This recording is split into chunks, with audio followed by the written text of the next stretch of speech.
Hello every one needs awareness. So நண்பர்களே, இந்த வீடியோவில் நம்ம எதை பற்றி பார்க்க போகிறோம்னா லோன் ஹராஸ்மெண்ட்.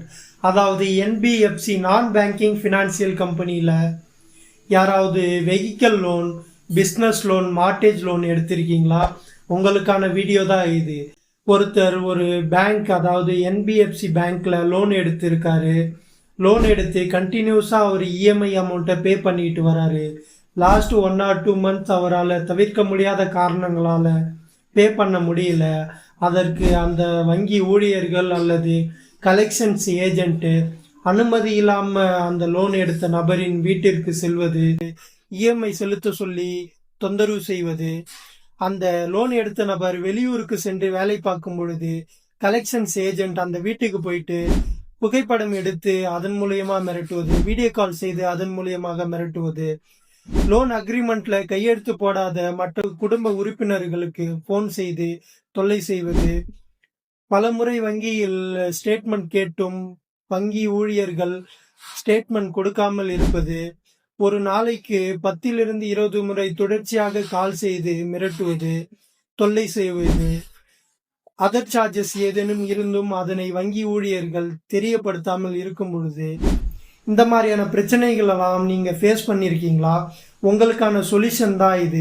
அதாவது ஆர்பிஐ ஆக்டின் படி வங்கி ஊழியர்கள் நோட்டீஸ் சென்ட் பண்ணணும். அதாவது ஃபஸ்ட்டு மந்த்து அவங்க ரிமைண்டர் பண்ணணும், செகண்ட் மந்த்து நோட்டீஸ் சென்ட் பண்ண போகிறதா சொல்லணும், தேர்டு மந்த்து அதாவது 90 days any transaction not in the particular loan account, அந்த லோன் அக்கௌண்ட்டு 90 daysக்கு அப்புறமும் ஆக்டிவாக இல்லாத பட்சத்தில் அவங்க நோட்டீஸ் சென்ட் பண்ணி தான் இஎம்ஐ அமௌண்ட்டை செலுத்த சொல்லி கேட்கணும். மற்றபடி அவங்க வீட்டுக்கு வர்றதுக்கு எந்த லீகல் ப்ரொவிஷனும் கிடையாது, அது சட்டப்படி குற்றம்.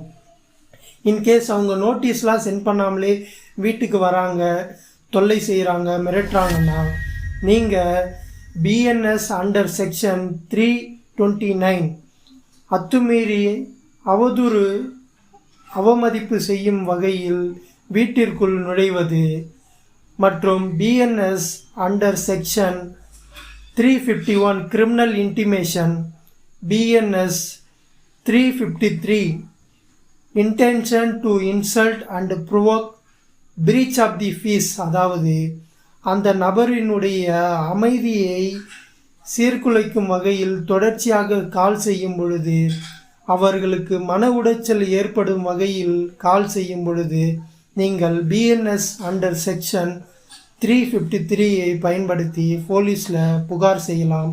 அது மட்டும் இல்லை, information technology act 2000 under section 66D electronical communication through the message or calls, இது மூலயமா அவங்க தொந்தரவு செய்யும் பொழுது இதையும் நீங்கள் புகாரில் தெரிவிக்கலாம்.